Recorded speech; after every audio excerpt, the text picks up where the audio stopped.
Hi all, we're going to talk about firms today.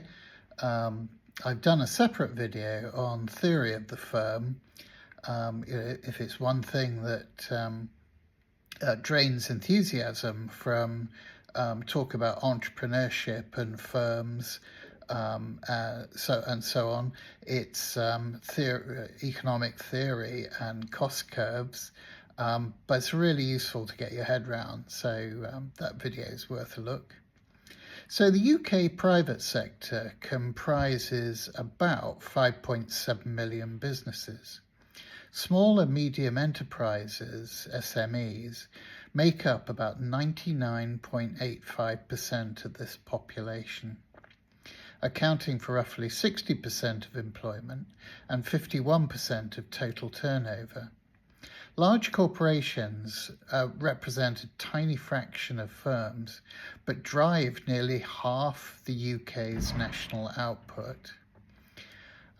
So if we do a business breakdown by size, small businesses of 0 to 49 employees, they total 5.64 million, 99.2% of all firms. 3/4 of these have no employees aside from the owners. So just think about that. The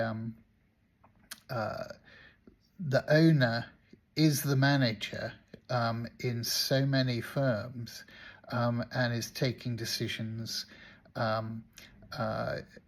with that in mind, rather than this sort of dualism of ownership and management. The fact is, in a modern economy, most of the firms are run by the owners.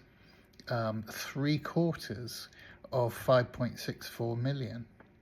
And that reflects the importance of services in the economy, which, as we've seen, is nearly accounts for nearly 80% of national output.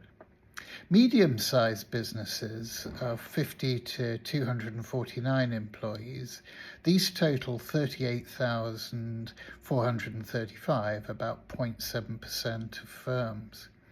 So some firms are large, some firms need to be sizable to achieve economies of scale and have a large workforce.